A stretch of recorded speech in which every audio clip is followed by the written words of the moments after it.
Manuel Ferreira es economista. Muy buenas tardes. ¿Qué tal, Guillermo? ¿Cómo estás? ¿Cómo te va? Pero muy bien, encantado de saludarte. Igualmente. Manuel, queríamos hablar un poco contigo de la economía que teníamos antes de la pandemia y la economía que se viene. Se lee mucho en los diarios internacionales el efecto del rebote, el qué va a suceder, ¿verdad? Básicamente la pregunta que queríamos hacerte es, ¿cómo venía la economía paraguaya hasta antes de la pandemia, hasta el 2019 o los primeros 2 meses de 2020? Y bueno, el año 2019 no fue un buen año para Paraguay. Nosotros tuvimos un crecimiento de 0% durante el año 2019. Esto vinculado fundamentalmente al hecho de que tuvimos una sequía ese año y esa sequía nos generó un impacto bastante importante, ¿verdad? Ese año incluso el gobierno ya sacó un plan de emergencia. Ese plan de emergencia que sacó, lo sacó teniendo en cuenta que, que básicamente hacía falta una expansión fiscal y que obviamente esa expansión fiscal nos generó el primer impacto de déficit, ¿verdad?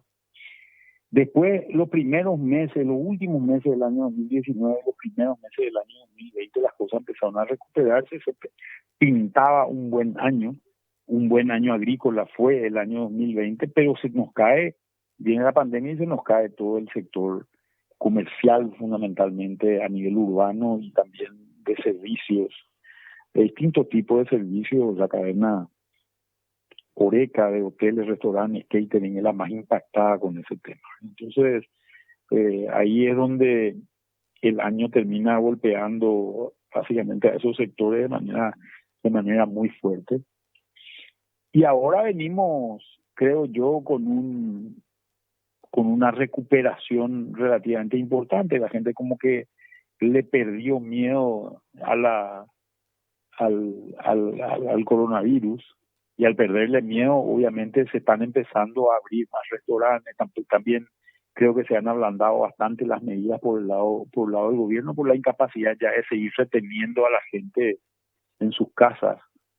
Y empezamos a ver, también pinta como un año agrícola bueno en general, sumado a que los precios de los commodities están realmente a números importantísimos, ¿verdad? Entonces, eh, esperamos también una recuperación que obviamente este año la mejor plataforma económica que podemos tener, la mejor política económica que podemos tener va a ser la vacunación, ¿verdad? Pero lastimosamente ahí donde también hay un problema, creo yo, de gestión, hay un problema también de oferta todavía en ese sector, y lo que yo veo como que va a vacunar el Ministerio de Salud en realidad es poco para esperar que esa recuperación sea más intensa durante el 2021.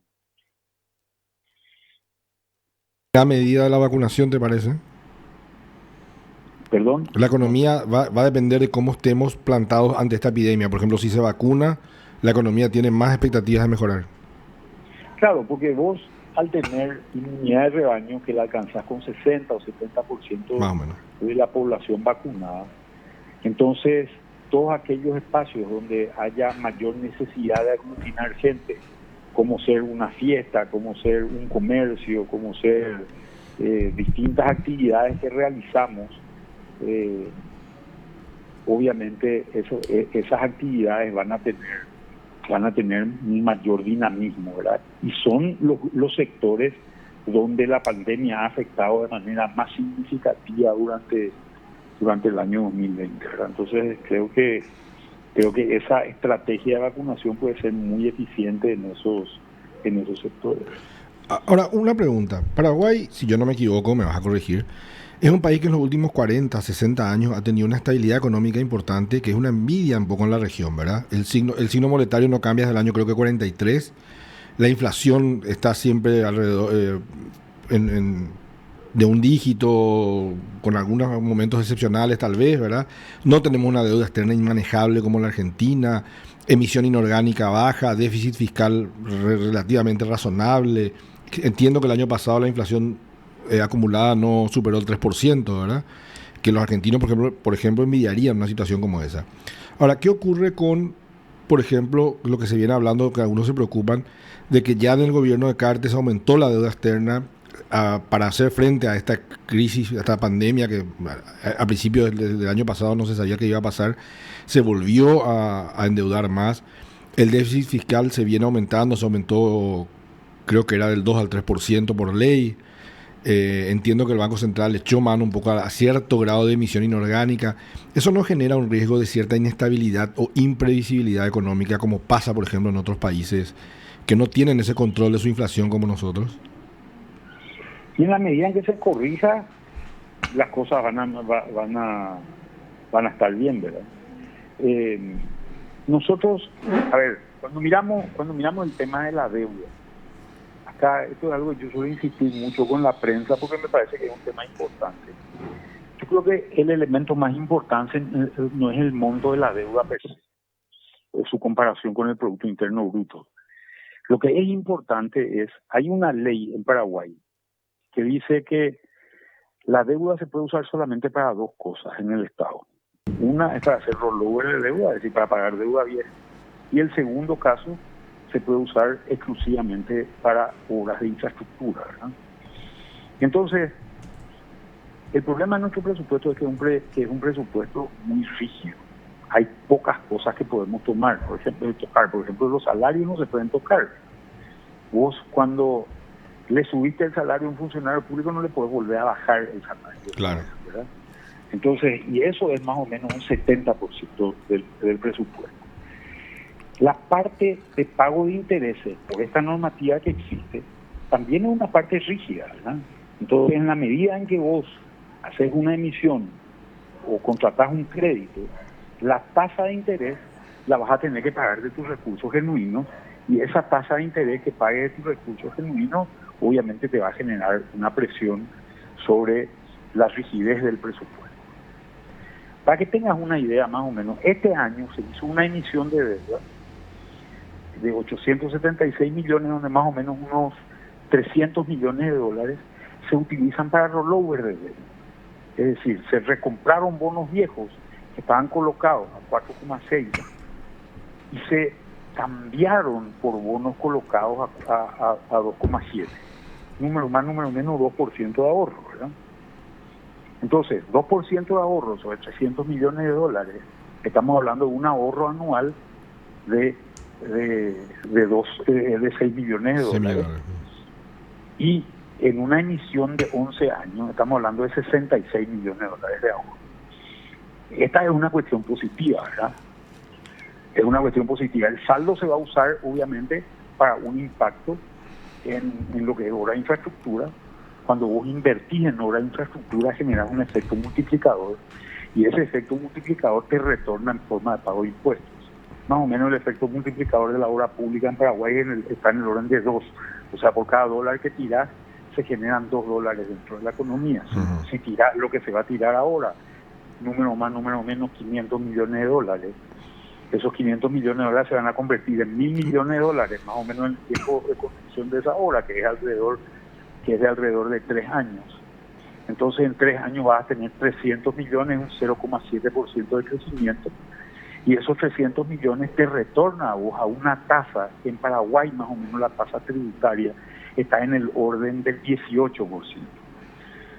Supongamos que sea 20 también, para decir, o sea, estamos hablando de más o menos 60 millones de dólares de incremento de recaudación por un lado, por ese lado también. Entonces, estas son las diferentes alternativas con las que se juega. Lo que nosotros siempre tenemos que mirar es cuánto es el pago que se hace de intereses. Ese pago de intereses, si vos calculás una cartera paraguaya de más o menos 12.000 millones de dólares, es la cartera total de deuda que tiene hoy Paraguay, está colocada en promedio más o menos a un 4%. Si tomamos 12.000 millones de dólares, estamos hablando de 480 millones de dólares. Eso es un presupuesto de más o menos 4.000 millones de dólares. Estamos hablando de un 12% del presupuesto más o menos. Yo creo que podemos aguantar niveles de rigidez que pueden llegar más o menos a los 600 o 700 millones de dólares en la medida que continúe este esquema tributario, este esquema de recaudación en general, y ir moviéndonos con la deuda, porque estas deudas, entre comillas, nunca se pagan, ¿verdad? Sino que se va generando este tipo de alternativas donde vos vas recomprando, estirando a plazos más largos, cuando tenés tasas de interés más bajas, aprovechar ese momento de tasa de interés. Y el aumento, Paraguay una está pregunta, aprovechando bien, ¿verdad? ¿y el aumento del déficit fiscal no afecta la capacidad de pago del Estado?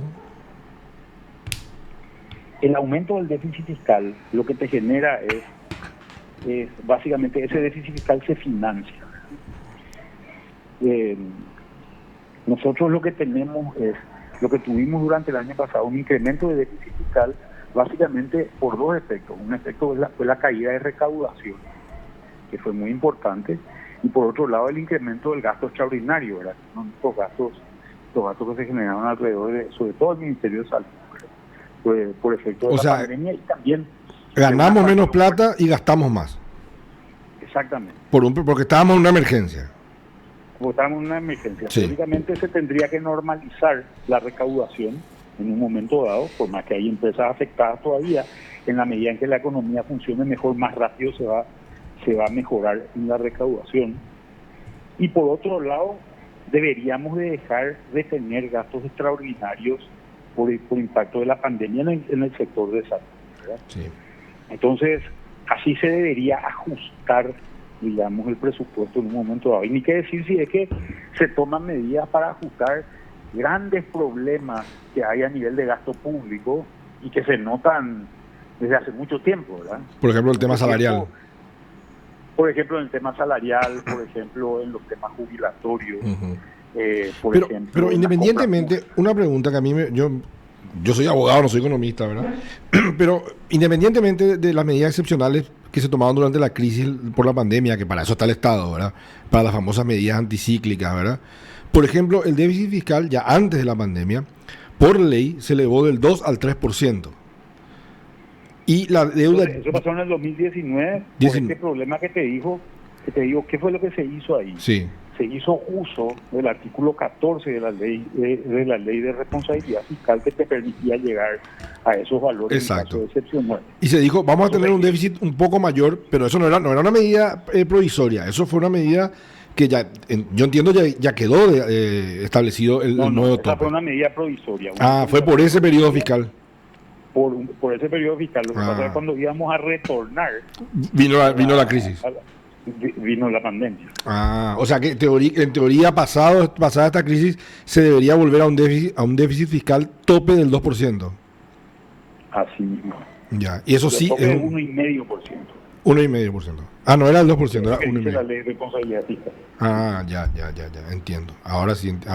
Y, o sea, ¿consideras que los niveles de endeudamiento y sobre todo las tasas de interés que se están pagando todavía son manejables? Mira, Paraguay está colocando, la primera colocación que se hizo de Paraguay de bonos soberanos fue en el año 2013. Yo era ministro cuando eso, colocamos a una tasa que era fantástica en aquel momento para un país que hacía su emisión inaugural. Recuerdo. O sea que la tasa de emisión de Paraguay en esa emisión inaugural es la más baja de la historia de la ley que se llama 144 AREGES. Esa es una legislación que arranca ya por el año 1912 más o menos. O sea, y no creo que nunca un emisor inaugural tenga una tasa, un emisor inaugural soberano vuelva a tener una tasa de ese nivel. Recuerdo que la prensa argentina habló muy bien de las tasas en aquella oportunidad. Claro. Como con envidia. Exactamente. Desde aquel momento, imagínate, aquello ya fue muy bueno. Desde aquel momento, las tasas han bajado. Paraguay fue colocando consistentemente a tasas cada vez más bajas. 2,79. Si vos mirás un crédito del BID, un crédito del Banco Mundial, sí, vas a ver que las tasas están más o menos en 2,5. Pero si mirás bien, te vas a dar cuenta que hay comisiones, claro, hay gastos extraordinarios que pagar, etcétera, etcétera. Este es 2,79 y no hay nada más que eso, ¿verdad? Entonces, los números son muy positivos en ese sentido. Y la ley que le autoriza al Ministerio de Hacienda el año pasado a registrar deuda es la que le permitió hacer esto y nos permitió bajar la tasa. si nosotros hoy hiciésemos una gran emisión, una emisión de 12 mil millones de dólares, que es el total de la deuda paraguaya, ¿verdad? Yo estoy hablando de un caso muy hipotético, no digo que esto se va a hacer, es un ejercicio. Claro, si nosotros hiciésemos eso y tomásemos una colocación que hoy está, como te decía anteriormente, a un promedio de 4%, o sea, nosotros estamos pagando 480 millones de dólares de interés, y la colocamos a 2,79, nos ahorramos 1,30 de intereses sobre 12 mil millones de dólares. Nos estamos ahorrando más o menos 150 millones de dólares. Vamos a dejar de pagar 150 millones. ¿Verdad? O sea, eso se podría hacer ahora, y esto tiene mucho que ver con la performance que Paraguay ha tenido en los últimos tiempos. O sea, tener buenos números internacionalmente nos permite acceder a créditos con unas tasas más razonables. Claro. Es como que yo tengo una empresa bien, con mis números bien ordenados, gasto menos de lo que ingreso, no despilfarro el dinero, voy a un banco y me van a prestar a una tasa de interés. Sin embargo, si estoy al borde de la quiebra, me tengo que ir a un usurero. Más o menos esa sería la comparación. Exactamente. Y mientras mantengamos esos buenos números, podemos recurrir a mercados internacionales que nos den a buenas tasas de interés, porque no somos mucho riesgo para ellos, como sí puede ser otros países. ¿Es correcto? Claro, fíjate que en Argentina, por ejemplo, que tiene bloqueado los mercados internacionales prácticamente. Sí. Argentina, ¿qué es lo que tiene que hacer? Su Banco Central le tiene que prestar plata. Y como su Banco Central le presta plata, genera una emisión inorgánica. Emite, claro. Esa emisión inorgánica imprime. Sí. ¿Verdad? Y eso, y esa es una parte de los problemas de Argentina. ¿Paraguay tiene emisión inorgánica? No. O sea, Paraguay emite lo que produce su economía. Paraguay tiene un M0, que es la cantidad de dinero muy vinculado básicamente a la performance de la economía. El año pasado nosotros aumentamos nuestro nivel de M0, liberando encaje legal, pusimos más dinero en la calle en general. A imprimir. Eso no es emisión, ¿verdad? No, claro. Más dinero básicamente para garantizar que los bancos, si es que había alguna corrida bancaria, puedan hacer frente. La liquidez necesaria para hacer frente a eso, por un lado, y por otro lado para que puedan reestructurar operaciones. Fíjate que las operaciones que reestructura el sistema financiero bajo la normativa COVID es más grande que las reestructuraciones que se hicieron históricamente bajo la normativa común que se llama 3R. Que es más o menos el 17% del total de los créditos, y se reestructuraron más o menos 20% bajo normativas COVID. O sea, esto fue muy necesario porque las empresas se le cayó la demanda, no tenían ventas, etcétera, etcétera. Entonces, los compromisos que estaban dispuestos a pagar no lo podían hacer por esta situación, y eso les ayudó muchísimo a muchas empresas a zafar en un año malo, ¿verdad? Nuestro endeudamiento es razonable. Nuestro tamaño del Estado es razonable, nuestro déficit fiscal es razonable, no tenemos emisión inorgánica, y nuestro sistema tributario, se dice tanto de que el Estado prácticamente no es inexistente, de que necesita más recursos, también se dice que tiene que en realidad gastar mejor, también se habla de que la presión y el esfuerzo fiscal no debe ser tan grande como para que el sector privado no pueda producir. Nuestro sistema tributario, yo escucho que en otros países dicen, por ejemplo, es maravilloso, es bajo, son pocos impuestos, poca burocracia.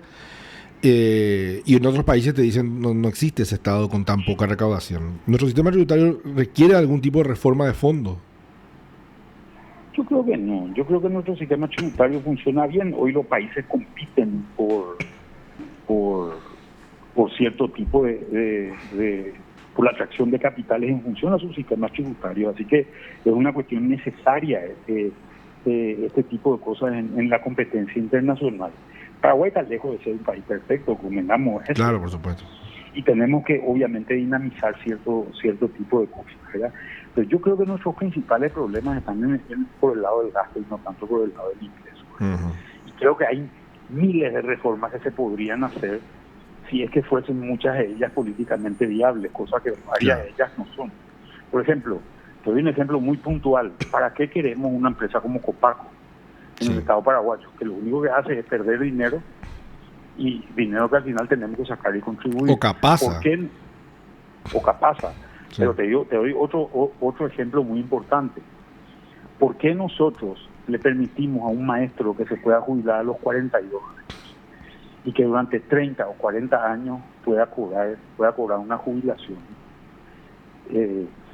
que básicamente es ilegítima en comparación con el resto de los trabajadores del sistema. Pero es impopular decir eso.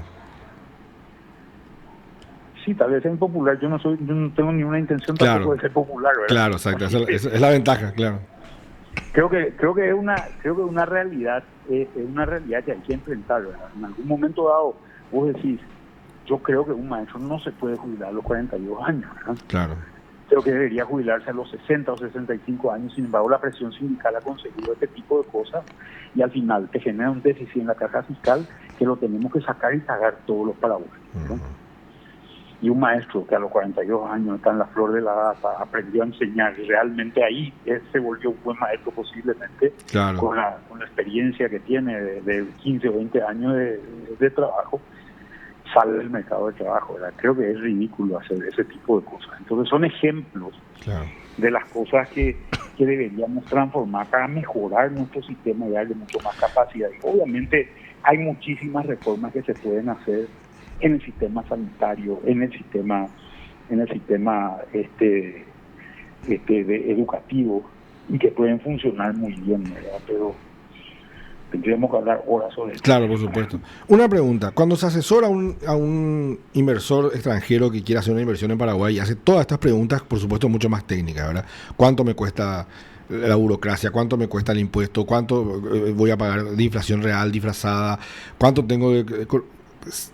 ¿Hay un costo estimativo evaluado, por ejemplo, en la inseguridad jurídica que hay en Paraguay? ¿O eso no pesa al momento de tomar una decisión de invertir en Paraguay? Sí, yo creo que hay costos. Depende de si la inversión es financiera o es una inversión en términos reales, ¿verdad? Uh-huh. Cuando la inversión es financiera, normalmente tenés un problema, y uno de los problemas que tenés es que de repente es muy difícil hacer transferencias a Paraguay, ¿verdad? Te cuento un caso concreto, una inversión que se quería hacer a nivel de plantas industriales por parte de un argentino que quería traer el dinero de un banco americano, y ningún banco le quería aceptar la transferencia. ¿Por qué eso? Y porque tienen miedo de lo que le digan sus corresponsales, porque es argentino. Entonces yo creo que estamos teniendo realmente que cuidar algunas cosas. Pero es un problema de imagen, básicamente, ¿o estoy equivocado?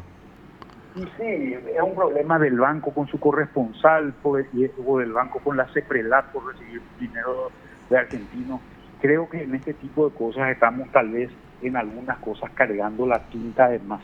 Uh-huh. ¿En qué? ¿En los controles?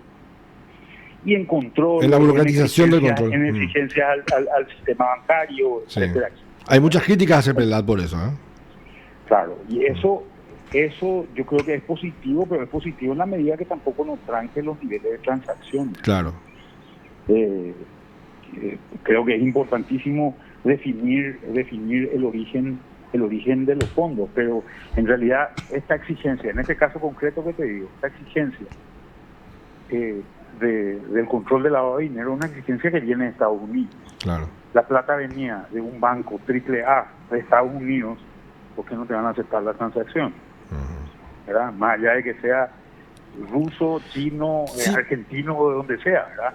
Si Estados Unidos ya admitió ese dinero en su sistema financiero, ¿por qué Paraguay tendría que ser más fácil que el Papa? Pero, perdón, Manuel, pero mi pregunta viene más por la credibilidad de nuestro sistema de justicia. Si eso se tiene impacto, ¿se analiza o no? Claro que tiene un impacto, pero hay otro tipo de impactos también que son importantes. Por uh-huh. ejemplo, nosotros tenemos problemas en la inversión extranjera en ciertos ámbitos que son complicados, como ser, por ejemplo, vos decís, soy el país que tiene mayor producción de electricidad per cápita en el mundo, sin embargo venía acá y antes te dice, yo no te puedo dar electricidad. Sí, sí. No me consumas tanto porque me haces un desastre, sí.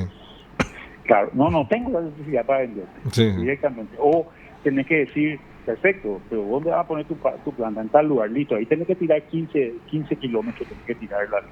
Y eso corre por tu cuenta. Uh-huh. Este tipo de y eso aumenta el costo, que en principio parece electricidad claro, muy barata, al final uno tiene que hacer el caño por el que va la electricidad, por decirlo de alguna manera. Sí, después en el costo jurídico, ¿dónde te encontrás con problemas? Por ejemplo, gran parte de las empresas en Paraguay, y creo que eso salta a todas vistas, son empresas familiares. Ujú. Porque vos crees que tu hermano, tu tío, tu pariente, No te va a robar. o por lo menos es más difícil que te joda, ¿verdad? Sí. Sin embargo, cuando te encontrás con un extraño, es difícil que hagas una transacción. Ujú. Porque en realidad decís, y cuando tenga problemas que me voy a tener que ir al Poder Judicial, y ahí me veo un figurilla. Entonces no se hace directamente la transacción. Ujú. Por un problema Esos son de falta de problemas confiabilidad en el sistema de justicia. Exactamente. Ajá. O sea, eso tiene un costo, un Y impacto en la otro economía. problema que tenemos para atracción de inversión en muchas cosas es el tamaño de nuestro mercado, ¿no? Que es pequeño. Perdón, eso no entendí. Eso es una desventaja.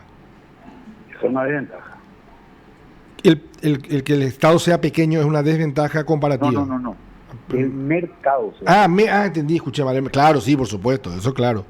Claro, somos un país chico, tenemos que dar otro tipo de ventajas para Claro, la inversión, claro. tenemos que competir. Por ejemplo, doy un ejemplo, ¿por qué no existe Starbucks en Paraguay? Ujú. Y porque no hay una demanda muy grande, Claro.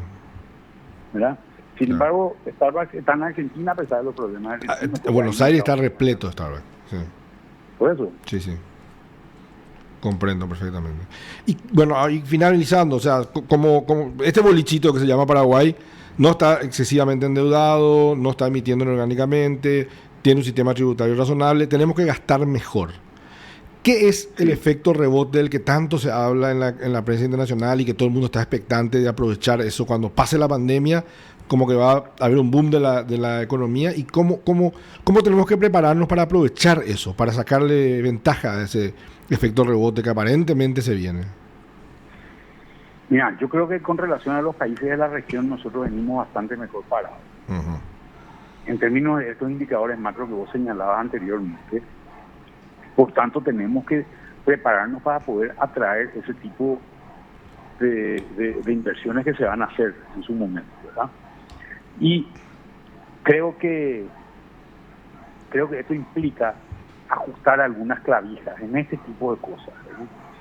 Por ejemplo, pensar bien cómo vamos a atraer empresas intensivas en electricidad, Uh-huh.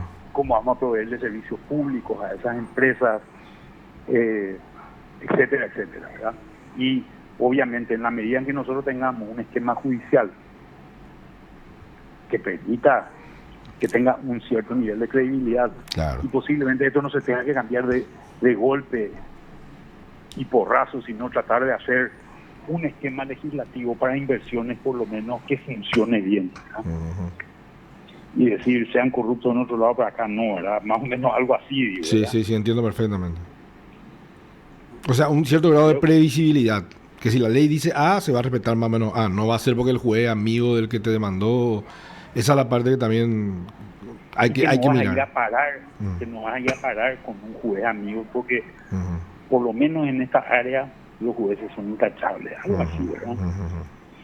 Creo que se debería pensar. Yo no soy un especialista en reformas jurídicas ni judiciales, pero creo que si podemos hacer un clúster ahí, eso puede funcionar. O sea, ese es uno de los desafíos para estar listos para cuando venga este auge de la economía poder sacarle provecho a nosotros, ¿verdad? Porque vamos a tener que competir con otros países que van a ser pero también. Estamos en posición ventajosa para competir. Uh-huh. Somos los que tenemos menos déficit fiscal, cerramos la inflación 2,2 el año pasado, tenemos un nivel de deuda bajo, no, 2,2. Sí, 2,2. Yo tengo amigos argentinos que no pueden creer eso. Sí. No se sorprenden cuando dicen 2,2, no, les parece increíble. Ellos están siempre calculando inflación versus el interés en su tarjeta de crédito para ver si les conviene pagar o no pagar ese mes, por ejemplo, ¿verdad? O sea, ese nivel de especulación es impresionante en la Argentina, ¿verdad? Me ha pasado irme a la Argentina a vacacionar con mi familia, me quedé sin pesos, necesitaba cambiar unos dólares para volver, para el viaje de regreso, y unas medidas económicas que nadie entiende y nadie te tomaba los dólares. O sea, un nivel de imprevisibilidad tremendo, ¿verdad? O sea, eso en Paraguay todavía no existe y estamos lejos, ¿te parece, verdad? Sí, nosotros por suerte estamos cerca de la Argentina, pero muy lejos de su economía. Muy lejos de su diseño económico. ¿Y Brasil? ¿Y qué crees que va a pasar con Brasil después de la pandemia? Bueno, yo creo que Brasil es un país que es una potencia, ¿verdad? Obviamente, en la medida en que los niveles de inmunización suban, creo que va a haber un dinamismo de su economía y nosotros tenemos muchas cadenas que están atadas a la economía de Brasil. Dependemos mucho de la economía brasileña. Claro, sobre todo, por ejemplo, en maquila, en ciertas importaciones, y creo que eso va a ser positivo, ¿verdad? Bueno, Manuel Ferreira, muchísimas gracias por tu tiempo. No, por favor, a las órdenes. Un placer. Un abrazo y un gran saludo a tu audiencia. Igualmente, muchas gracias. Te informó PDS Radio TV Digital.